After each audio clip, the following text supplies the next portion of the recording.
Welcome back to the Keiser Report.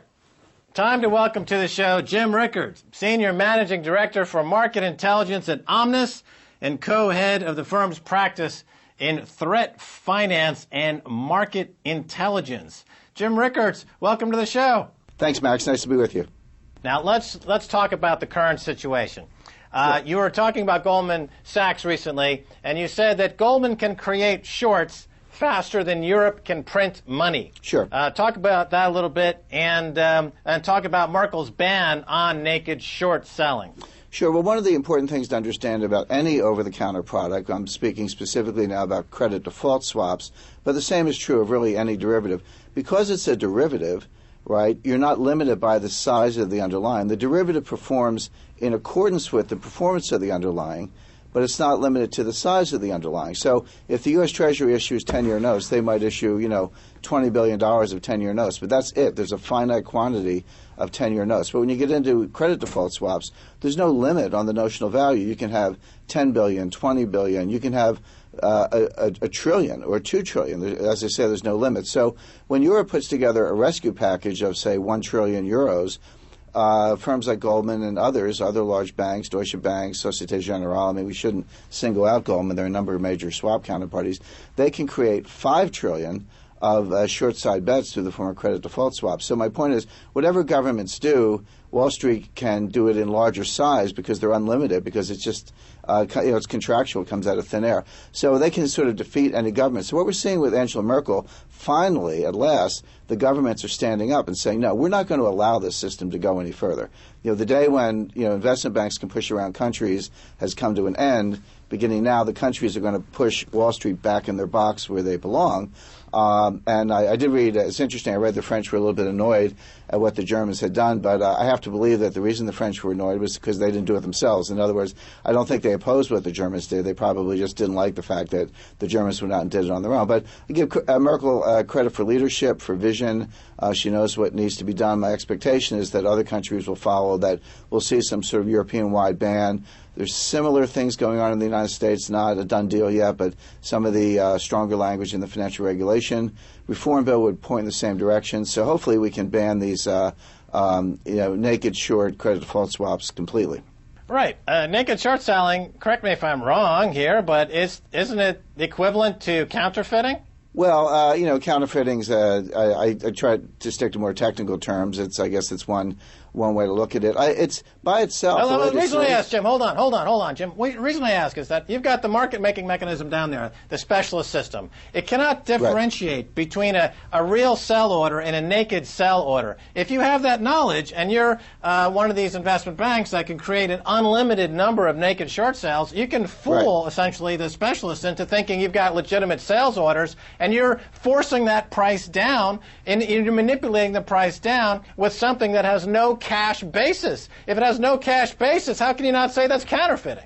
Well, again, I'm a lawyer, so I tend to stick to define counterfeiting as a very specific crime of forging currency. But you did use a word that I do think is relevant, which is manipulation. Manipulation is when, it's one thing to go one way in the market or to take a view, but manipulation is when you sort of wake up, you have no particular view, but you just want to push a market for your own profit. And so when you have to do that in the cash market, when you actually have to have the cash, have the bonds, borrow the bonds if you want to do a covered short, etc., that's one thing. But when you can pull the instrument out of thin air, which is what you can do in these derivatives, and you can do it in credit default swaps, then the temptation to go to outright manipulation, I'm just going to overwhelm the market. I think that dynamic you described is accurate. The specialists on the floor of the New York Stock Exchange, they're dealing in real stocks, or at least they're accustomed to dealing in real stocks and real money, albeit with credit. There is some leverage down there. But when these, as I say, with the use of credit default swaps, you can overwhelm any specialist system, any market order system, any routing system. So there's really no limit on the damage they can do, and that's why the instruments themselves should be limited. Anyway, let's move on because there's a couple of other things I want to touch on. Let's talk about, you're saying you believe Merkel is right to ban naked short selling. She's standing up to Wall Street. Is this a good idea? It's a very good idea. It's unfortunate. I wish it had come sooner.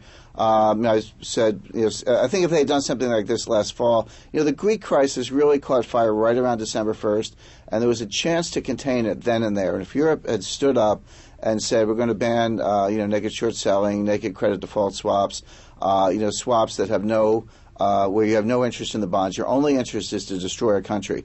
And I actually think about these things in geopolitical space. I said, imagine if, during the Cold War, the Soviet Union had rolled tanks through southern Europe and, picked off Greece and Italy and Spain and, a lot of these NATO allies. It would have been World War III. And yet that is what our financial markets and our financial institutions are doing. One by one, they're undermining these economies, undermining confidence in their markets, really destroying their economies, promoting civil unrest. Why do we let them do that? These are NATO allies. I mean, Greece is not some, sort of too big country where you go and have a nice vacation and drink some ouzo. I mean, it's a NATO ally. It controls the sea lanes in the Eastern Mediterranean. It controls the sea lanes in the Aegean. They have a very robust military budget. They have an important geopolitical role. Why do we let Wall Street banks, undermine their finances and undermine their civil stability? I don't understand that. I think nations need to stand up to the banks. Why are the banks in charge? The nations should be in charge. And we're saying Merkel's the first one, but she won't be the last. Right. I mean, I talk to folks down in Greece all the time, and they're not able to wrap their mind around the fact that their economy is being attacked financially. They don't envision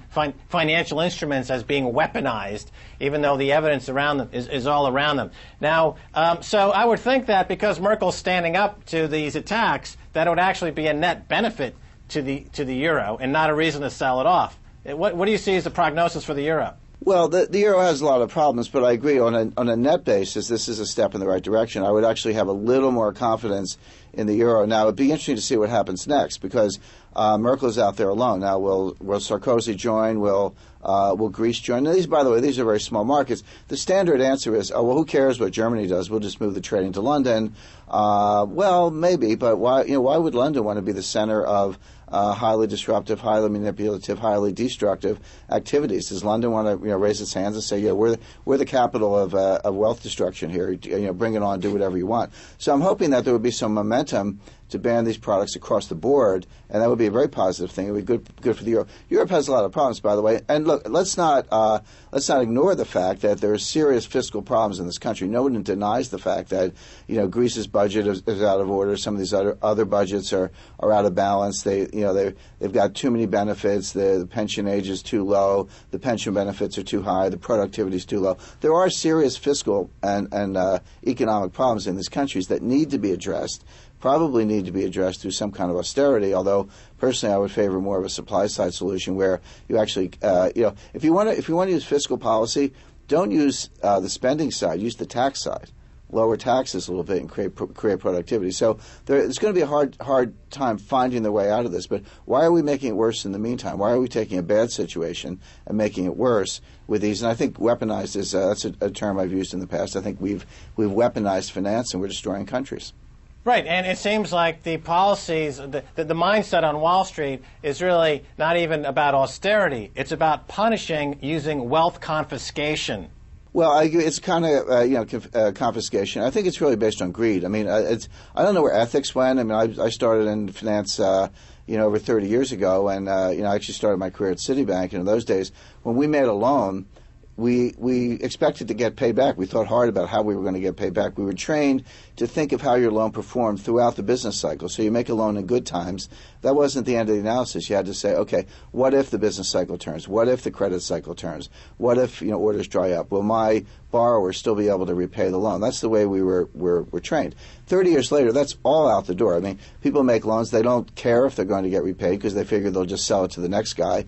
The next guy takes it and securitizes it. He doesn't care how the security performs because he's just going to dump it on some, unsuspecting institutional investor.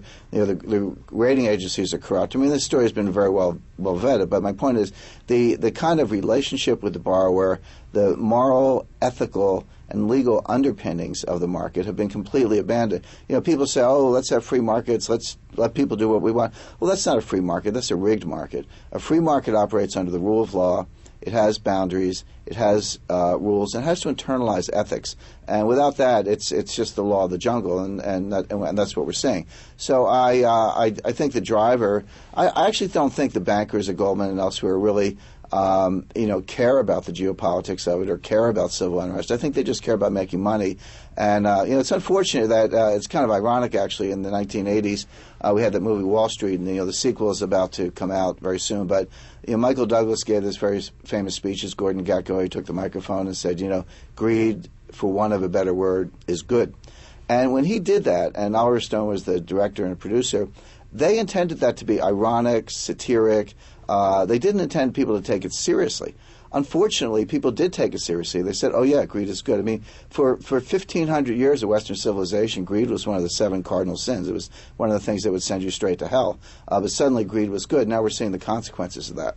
Sure, sure. And that speech is derived in part from comments made by Ivan Boesky, who went to jail. But that still didn't deter people from following in their footsteps. Let me ask you finally, you recently met with the U.S. Treasury to discuss financial warfare. Following the meeting, you tweeted, quote, discussing financial warfare at Treasury, I divide threats into state and non-state actors. Main non-state threats are Al-Qaeda and Goldman. Yeah, I think it's important in a globalized a highly diversified world. We can't just limit our threat analysis to states. We know who the threatening states are. It's Iran, North Korea, Syria, a few others. But we also have important non-state actors. Now, Al-Qaeda is a declared enemy of the United States. They actually declared war on us twice. They declared war in 1996, and I think no one was paying attention at the time, so they re-declared war in 1998, and then they sort of then we had the Battle of New York and the Battle of Washington in 2001. So they're a declared enemy. Goldman and their ilk they're not declared enemies of the United States, but I call them undeclared enemies because they're doing things which undermine national security, undermine financial stability, kind of driven by greed. So if I'm doing a threat analysis and clients in the United States government, I would say look to the Northwest Territories of Pakistan, but also look to your own backyard on Wall Street because some of the threats to our geopolitical stability and national security are right here at home. Right, so Goldman is a threat to the state. Well, their behavior, yes, their behavior. Now, if their behavior were to change, what Goldman needs is an injection of ethics. So they need basically, leadership, which would say, you know what, making money is not the main goal in life. Making money is not the thing that you should think about from the time you wake up to the time you go to bed, which unfortunately is what they do. What they should be doing is saying, you know what, let's find ways to make money that are ethical, that help commerce. Let's have finance as sort of the handmaiden of commerce. Let's have finance that helps businesses grow as opposed to a grotesque end in itself, which is what it has become. Right. Well, you're a credit expert, and I would imagine that many, many, many of these problems would go away simply by increasing the cost of credit. But anyway, that's all the time we have for today. Jim Rickards, I want to thank you for being on the Keiser Report. Thank you. All righty. And by the way, if you want to send me an email, please do so at keiserreport@rttv.ru. I want to thank my guests, Stacey Herbert and Jim Rickards. Until next time, this is Max Keiser saying bye, y'all.